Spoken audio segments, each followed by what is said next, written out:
Welcome to our Quick Fire Friday podcast. This is the Grow a Small Business Podcast Friday series, designed for people who need big insights in little time. In just 20 minutes each week, with no fluff, just real, proven tactics from people who know their stuff. With your hosts, Mick, AJ, and me, Rob Cameron. Hi, this is AJ, and I'm with Stephen today, who's based in California. He has a super interesting title, which is AI CMO, but that's not all there is to Stephen, and really interested in embracing empathy, I guess, in marketing. Hi, Stephen. Exactly. Hi, great to be here. Thank you so much. So if you wouldn't mind, please introduce yourself. Yeah, Stephen Sakach, founder, CEO of a digital marketing agency, Zero Company, and also founder of the AI Chief Marketing Officer at AICMO.io. And as you said, with AI CMO, we're really trying to help you market with higher purpose and create marketing around that, and ideally build emotional connection through this sort of empathetic process that we've developed over the past couple of years of developing this product. Thank you so much. I mean, there's so many different directions. Obviously, we can go today. So much Let's good do it. stuff. And you had me an emotional connection for sure. What do you love about what you currently do? Yeah, it is kind of building that emotional connection and kind of having that discussion about higher purpose of what we do. I think right now, if you look at the data, it says only 21% of employees worldwide are engaged with their work. That means 4 out of 5 are not. So they aren't finding meaning, they aren't finding fulfillment in what they're doing. And I think as a marketing agency, we really have an opportunity to help people find meaning by telling stories around a higher purpose. And as you're doing that and going through that process, like we said about emotional connection, you're going to have a 306% higher lifetime value with the customer if you can build that emotional connection. So going through that purpose related process that we've got is kind of vital to developing that emotional connection. So I get to talk about developing higher purpose in your business every week. We've got our podcast, the Bliss Business Podcast. I get to talk and ask CEOs and leaders, what role does love play in their business? So we get to talk about love in business every week. So that's what I really love. That's the highlight of my week, is being able to bring together these really empathetic leaders, with emotional intelligence, and dive into where we kind of think the future of business is going. Yeah, beautiful. And so we'll make sure that we obviously connect to that in the show notes so that people can tap in and listen to your podcast as well. I love that. Before I go on to the next question, just a little bit more about podcasting, because we're starting to see, some of these bigger personal brands and organizations get massive following with podcasting. And it's one of those channels that I think is a little bit underutilized. But what's your opinion on that? Yeah, I agree. I mean, so like I said, we're kind of specialized in emotional connection, and in our podcast, we can go through this process in an hour with someone, a complete stranger. And by the end of that process, we've built this emotional connection in there that, you couldn't do with a cold call. You couldn't do with, any kind of marketing, except maybe getting that person down for like a dinner or a drink for an hour. But really going through that journey with them, and you build this bond, you really do build this emotional connection that allows you to then, if you've got whatever you're promoting, talk about that or pursue it. And ideally, you're bringing in your ideal client into the podcast a lot of times, so that it does turn into business for you. But you can also have just experts and mentors every week come in to your business and help, almost in a way, mentor you while you're asking them questions about their area of expertise. So there's so many different benefits to it. Oh, I totally agree. We have a very similar experience. I think it's such a privilege, obviously to talk to people all around the world, like case in point, Stephen. And, I know in marketing, we've talked for a lot of years about the sort of like, no, trust kind of formula. And as marketers, we're finding increasingly hard just to do that, say with content. And I guess emotional connection, does it wrap around like no trust, or is it even a level above that? I really think it's a level above almost everything you're doing if you're doing it right. Because really, I mean, there's data around this where, like, a Harvard Business Review study had a 64% of consumers say their shared values are the primary reason they have a relationship with the brand. And so really, what are we talking about in values? It's not, yeah, we're here to make profit or we're here to get a transaction. Here's are the features, these are the benefits of a product. That's all just kind of stuff. But at the end of the day, beyond that is we're humans and we value something higher. We value love, we value compassion, empathy. And so when you can connect on that level, I think, you build trust, you get out of the ick of marketing. It's just person to person kind of thing that you can bond over. I think that's a campaign waiting to happen, Stephen. Get out of there. Get out of the ick of marketing. Yeah. Yeah. We've debated it ourselves. It's just like, yeah, you're sick of the ick. It is just like, marketing that just, there's so much noise out there right now. And there's just so much stuff that does not make you feel good. And actually, it can be damaging on social media, right? With like this Right. ideal views of beauty and things like that. And if you're not putting good into the world, you're just adding to that noise. And so that's really what we're trying to get people to do is think about a higher purpose, put more good into the world with what you're doing with your marketing budgets. And it turns out along the way, it's also one of the most profitable ways to run your business. Right. So there is the commercial upside. So this is not woo woo. This is based on real. No, it's like, yeah, thankfully it's also profitable because I don't know how far we'd get with it, but there's just so many studies out there about empathetic approaches to business and just how much more profitable it can be for you. So if you need the data, if you aren't, just a good person and thinking that this is the right thing to do, if you need the data, it's out there. Maybe you need to convince a boss about the data. Go look up empathetic and whatever your challenge is. And there's probably data backing an empathetic approach. Yeah, absolutely. And so a client knocks on your door, like a new prospect, they come in as a lead. Does the lead come through your website or your social media, or how does it typically happen in your business? Yeah, all different ways. And right now, so we've been an agency for many years. We 40-person agency. Grew that over time, and then the past couple years we've been developing AI, and so we've just recently launched our product this year. And so we're getting 100 people coming through that every week, coming into the product there. So that's a whole new channel for us. Podcasts, like we mentioned, another channel. Yeah, coming to the website. It's all these different ways for sure. Some better than It's where people are at, isn't it? Like, I mean, this is the tricky thing I think for small business owners to understand is obviously starting with your why, but also where are your target audience hanging out, and are you hanging out there when they're ready, to make an yeah. inquiry? We're looking for that all day, every day. This is what we're doing is trying to find, because you want to be ultimately marketing is about relevance. So the closer you can get to, a relevant audience, the better. And if you can speak to them in a way that's a little higher than we're used to, beyond the features, benefits language and more about, like you said, the why of what we're doing things, Yep. that's how you really bridge that connection, I think.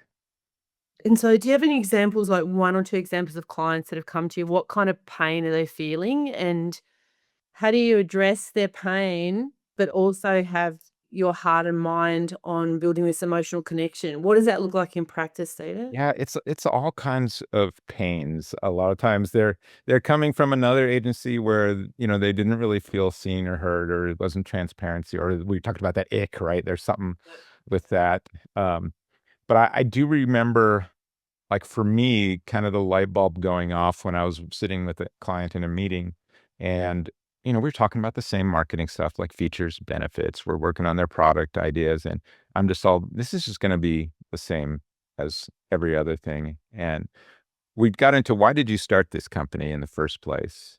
what is this product about? And this product was about sort of a survival gear stuff. And I'm all, well, you were probably thinking about your family and saving your family from maybe one of its worst days ever. Why don't we tell that story? That's much more emotional. You can see the light bulb go off because it's like, yes, that's what I do. And I didn't really know I did that, right? And sometimes it's just this paradigm shift of something really small that is right there in front of you, but you aren't quite articulating it. And as soon as you do, you're like, oh, it changes everything. Suddenly you got to work with more energy, more meaning. Your employees or your team's all engaged in that. So it's sometimes just that smallest little thing. And so that's, I guess, staying curious and asking those, I guess, better questions. So even if a small business owner, for example, is listening today, is not, say, working with a marketing agency or a marketing professional, consultant, whatever, even being able to sort of stop and kind of ask that question to themselves or each other sounds like it's like just a really great one to start rather than being in the noise and the clutter and the Yeah, mess. yeah, exactly, right? Uh, It's like it's foundational in many ways to what they're really doing, and sometimes they don't even know it. Or they've forgotten. Yeah, they've forgotten, or they made money doing this thing at some point, but didn't realize they were in service actually to people in some higher way and helping their lives. And so it's kind of just pulling that out first, which is what we try to do with the software is we really want a chief marketing officer the way we would be a chief marketing officer. And it's Right. asking those questions to pull it out of you and find that kind of that guide rail for us to start our marketing from that point. Are you a small business owner who is ready to take your professional growth to the next level? Sign up to the Grow a Small Business weekly newsletter. This is your go-to email every Friday and will take about 2 minutes to read. Join the Grow a Small Business community who, like you, are investing in their professional development. Each week, we curate valuable resources, whether it's expert advice, books, podcasts, industry insights, or actionable strategies. We've got you covered. Leave your email at growasmallbusiness.com/weekly.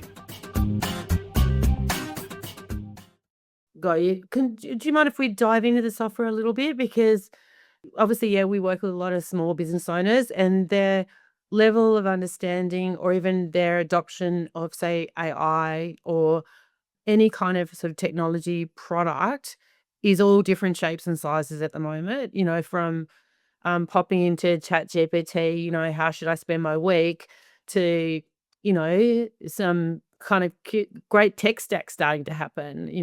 Someone told me about the other day, I'm digressing, Stephen, sorry, but of putting notes into my phone and then attaching that to get ChatGPT to summarize it and then pop that into a task into Notion for me.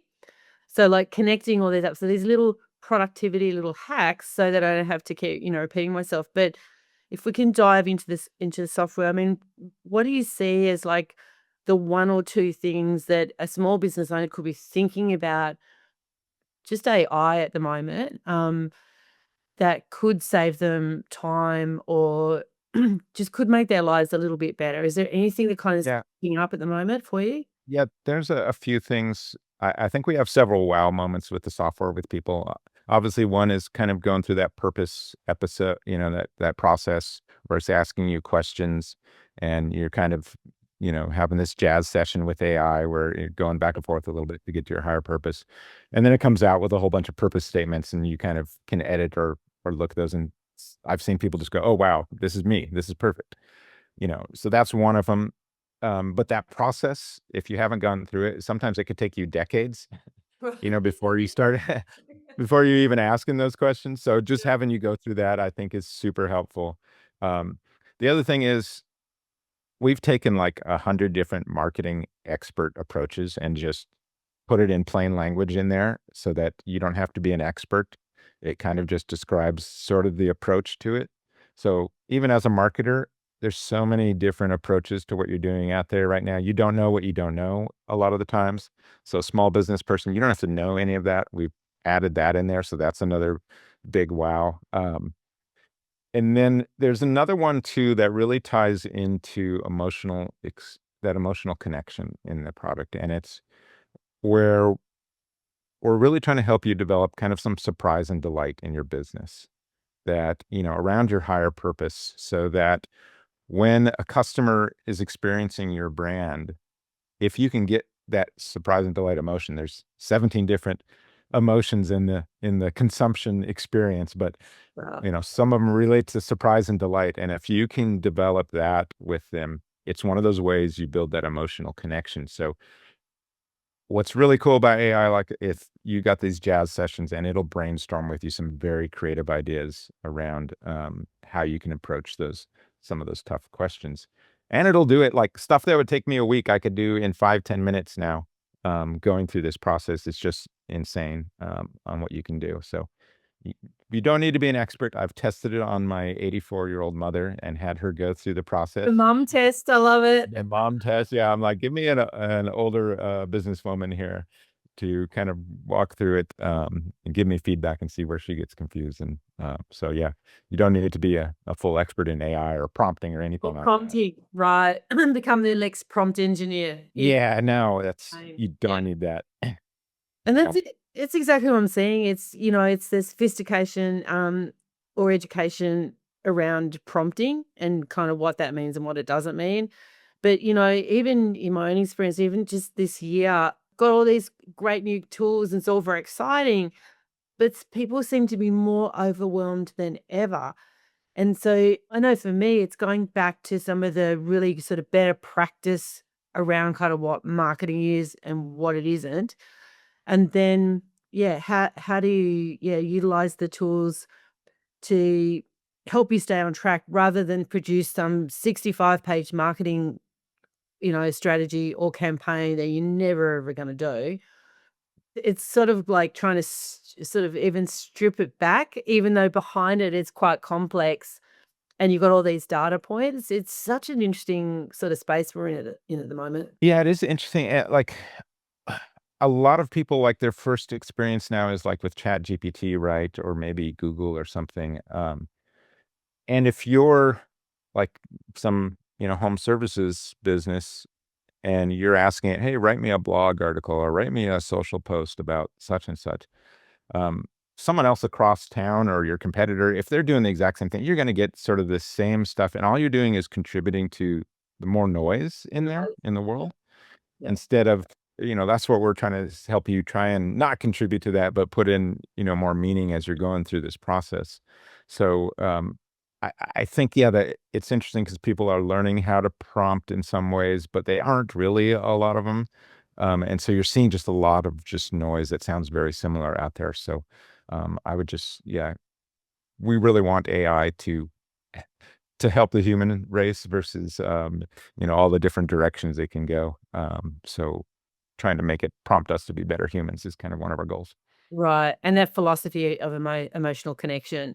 And so is that the lens when you're developing new products or even, optimizing your current product? Is that sort of the guiding principle, sort of coming back to that human piece? Like how do you get these things all to work together?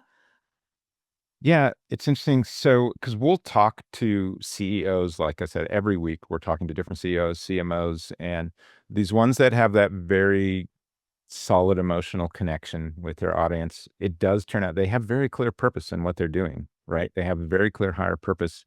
And that is kind of their North Star in how they operate every part of their business, including their marketing, but it's, the customer service or, the back room, how everything is just around that higher purpose. And you see that very successful businesses are very clear about that. And so that's something that's like, oh, this is interesting. Let's make sure we make that front and center in our software development. Yeah, beautiful. Congratulations on what you guys have achieved and will continue to achieve. We're just about up. The 20 minutes goes so quickly, Stephen. But I do want to touch on, if you don't mind, what's two questions, I suppose.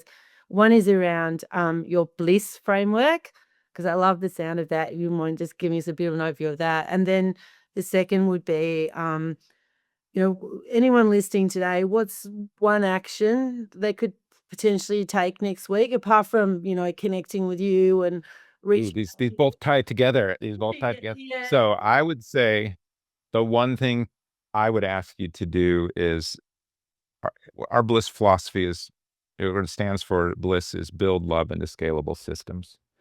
And so what we're trying to do with that is move beyond just those random acts of kindness, which are great. We love those, but they're random.